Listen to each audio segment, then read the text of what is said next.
Hey guys, Jay here. So as you can see, we're doing more of a vlog style today. And I plan to do more of these kind of vlog styles. My normal reviews will commence as they usually do. But these type of vlog style I think is valuable because these are in the moment videos. You know, my videos have been scripted since 2022. And I don't mean scripted in the sense that I read off a teleprompter, because I don't.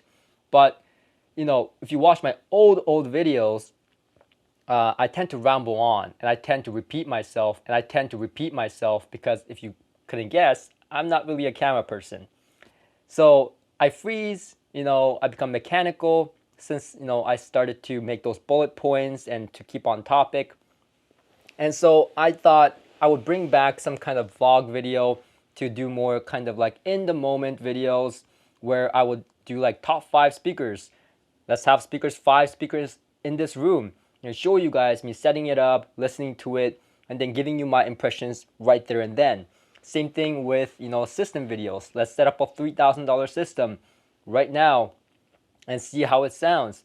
You know, if it doesn't sound good, let's figure out why together.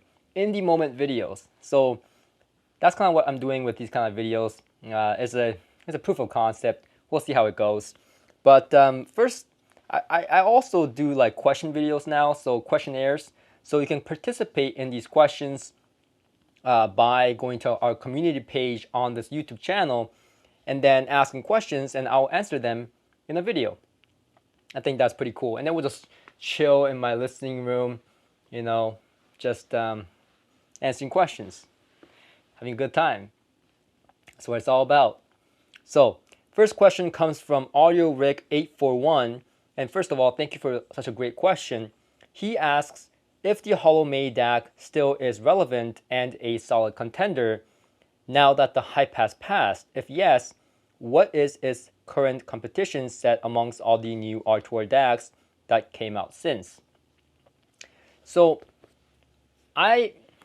first of all, I think the Terminator Plus from Denafrips is a good contender to the Holo May. Those are both flagships. I actually made a video comparing those two when I was looking for my reference DAC. And at the time, I was looking for a reference DAC much like my reference Ionic Phono Stage and my reference Harmony Turntable from Pure Fidelity. Something that I can rely on reliably every single time to know the sound signature very well and test other gear. So something that I wanted almost permanent in my system. And at the time, I found that the Holo DAC was a warmer, richer, more smooth type of DAC, while the Terminator Plus was more leaner, for the lack of better words, a little bit brighter, a little bit more nuanced, detail-oriented type of sound. Yet, I chose the Terminator Plus as my reference DAC back then. And you may be, if you know my channel, if you've been watching me for a while, then you may be like, Jay, isn't your sound signature, isn't your kind of preference a warm sound? And yes, despite that, I chose the Terminator Plus. And the reason for that is because at the time, I knew I was going to be using a warm tube preamplifier in my system. And the good thing about that is that the Terminator Plus, actually trying it out, right, sounded really good synergistically, married perfectly with that warm tube preamplifier, like the ANK Mentor or the Modrite LS100 tube preamplifiers, all warm, luscious sounding preamplifiers. And it married perfectly, giving me that detail, nuance, and holographic sound, and that warmth as well, while the Holo May was too much of a good thing. Too warm. And yes, there's such a thing as too warm, even for Jay. So my advice is this. Both of these are great DACs and great contenders. But when you look at any component review or even demo a component, don't go by what the individual components sound like, because you're not going to be listening to just that one component. You're going to be listening to a combination of these components: DAC, streamer, preamplifier, amplifier, speakers.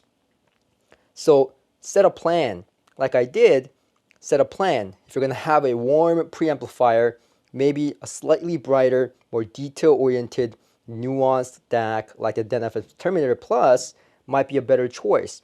So you want to think about the combination of your system and how it will all play out, not necessarily, by individual component. It will be a mistake in my books if you were to go for a warm DAC, preamplifier, amplifier, and speakers just because you know that you like a warm sound. I mean, you would have to like a dark sound to like an all warm component system. You specifically asked about R2R DACs, but I think the real contender to something like the Holo May would be Audio Note or ANK, Audio Note Kit DACs. Now, those are not necessarily R2R in the sense that we're talking about, but those DACs have the similar warmer character. The sound signature is comparable, but because these are tube DACs, I find that they are more airy and holographic, while the Holo May is more pinpoint, because it's still solid state, it's more pinpoint and more thicker sounding in the mid-range. So it's going to be, again, both warm DACs, but the Holo May is going to be a little bit more thicker in the mid-range, and the Audio Note and ANK DACs are going to be a little bit more holographic, more spacious sounding, air around the instruments. So it's going to be a little bit of difference, not a huge difference, but a little bit of a difference. And depending on, again, your preamplifier choosing, what the rest of your system is, one may be clearly more suitable to you than the other, like it did for me. Now, another question that is related comes from this other gentleman asking about the LAIV DAC, and I find that particularly relevant to what we're talking about right now at a different price point.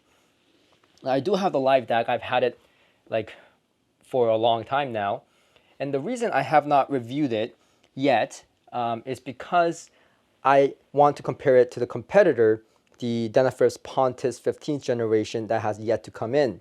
And I'm currently comparing it to some other DACs right now, like Audio Note and so on, to give you guys a comprehensive kind of idea of what this DAC sounds like and what it can do. Now, to put it bluntly, I've heard that some reviewers or some people were saying that the LAIV Harmony DAC competes with even the Terminator Plus from Denafrips, flagship DACs like Holo May. And personally, I disagree. I disagree because, well, have you ever opened up a Terminator Plus or a Holo May DAC? Those are full-size DACs. Yes, this is a very well built,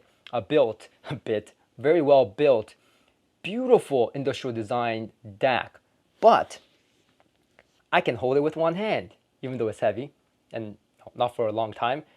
It does not make sense that this DAC would compare sonically in terms of performance with full-sized flagship DACs from respective companies that has been making R2R DACs for a long time, like Holo Audio or Denafrips.